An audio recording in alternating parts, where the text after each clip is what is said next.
Hey guys, my name is Francisco Hernandez, and today I want to talk about the new Sony A7 III and the Sony A7R III and do my best to help you guys figure out which camera is going to be best for you.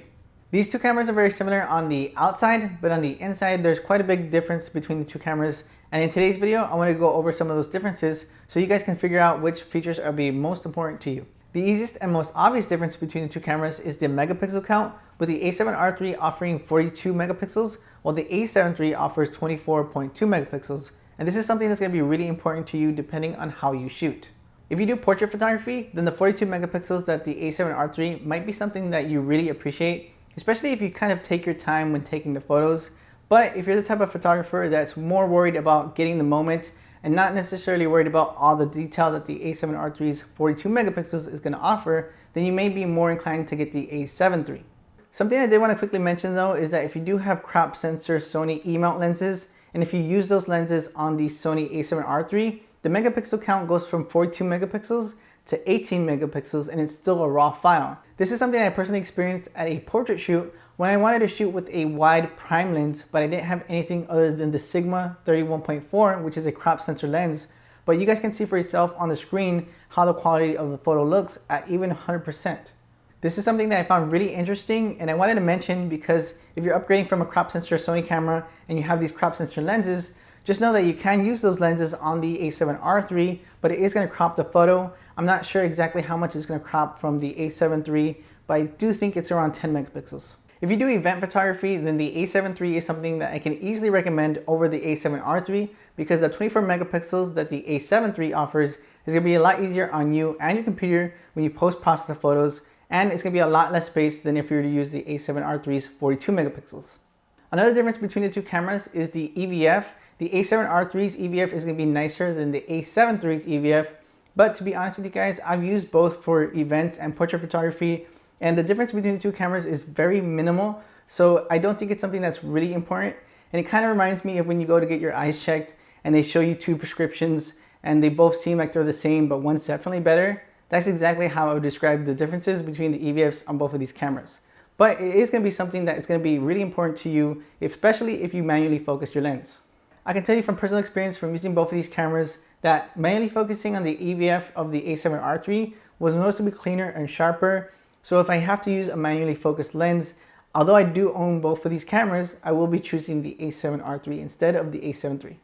Another difference between the two cameras is the autofocus speeds. And although both cameras do have the same amount of contrast detection points, which is 425, the A7 III actually has more face detection points than the A7R III, with the A7 III having 693 and the A7R III having 399.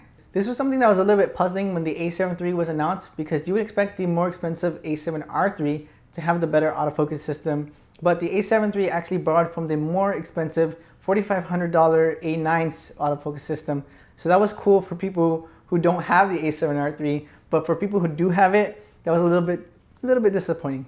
To be completely honest with you guys, it's something that I actually didn't even really notice because both of the cameras have great autofocus performance speeds, but if you need the absolutely best of the two cameras, then you want to get the A7 III over the A7R III. Although I do portrait photography the most, I did want to quickly mention the video capabilities of the two cameras, specifically when it comes to the low light performance, because the A7 III actually has better low light performance than the A7R III.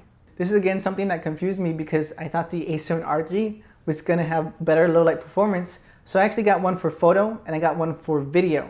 So with the A7 III coming out and seeing the low light performance of that camera being better, kind of made me wish that I didn't get that second A7R III. So if you're somebody that is going to be using the camera for video and photo, then the A7 III is going to be something that might be more of a better investment to you. The battery life on both of these cameras is something that's a little bit different as well, with the A7 III having a little bit longer battery life than the A7R III. And if you're wondering why this is, it's because from what I hear, the EVF is something that draws the most power, and the EVF on the A7 III is not as good as the A7R III, so that's why it has a little bit longer battery life. But from my personal experience, I've actually used the A7 III and the A7R III for a full day of shooting, and they both had a lot longer battery life than what it's rated for. So this is something that I did want to mention briefly because it's not that big of a deal, but it is, the difference is there. The very last thing that I want to mention, which is something that usually gets mentioned first, is the difference in the price between the two cameras, with the A7R III costing $3,200 and the A7 III costing $2,000. The reason why I wanted to mention this last is because I wanted you guys to see the other differences that I mentioned first and make up your mind on whether or not those differences are going to be worth the $1,200 difference between the two cameras. Let's say, for example, that you saved up to $3,200 to get the A7R III, but then the Sony A7 III came out and now you want to get that. Well, with that $1,200 extra that you have to spend, you can get the Sony 85 1.8, which is a perfect portrait lens.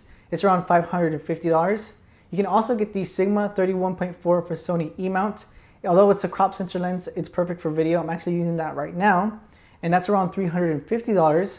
And you can get the Flashpoint Evolve 200, which is a perfect starter strobe if you shoot nothing but natural light. So now up to this point, you have the A7 III, you have a great portrait lens, you have a great video lens, and you have a great starter strobe. And with all that money, if you were to get the A7R III, you would have nothing but just the A7R III. I know it seems like I tipped the scale in the favor of the A7 III just now, but if you have to stretch every single dollar and you have $3,200 to spend, I would definitely recommend the A7 III and all those extras that I mentioned. But it seriously just comes down to personal preference. I actually like the A7R III files because it gives me all that extra resolution to work with when I edit. In my opinion, if you ever thought of the question of whether you should get the A7R III or the A7 III, my answer to you would be to get the A7 III, because if you wanted the A7R III, you would know. Both cameras are really great, but there are going to be some differences between the camera that are going to be really big deciding factors on which one you want to get. That's it for this video. If I missed anything, or if you guys have any questions about either of the two cameras, let me know in the comment section below, and I'll see you guys in the next video.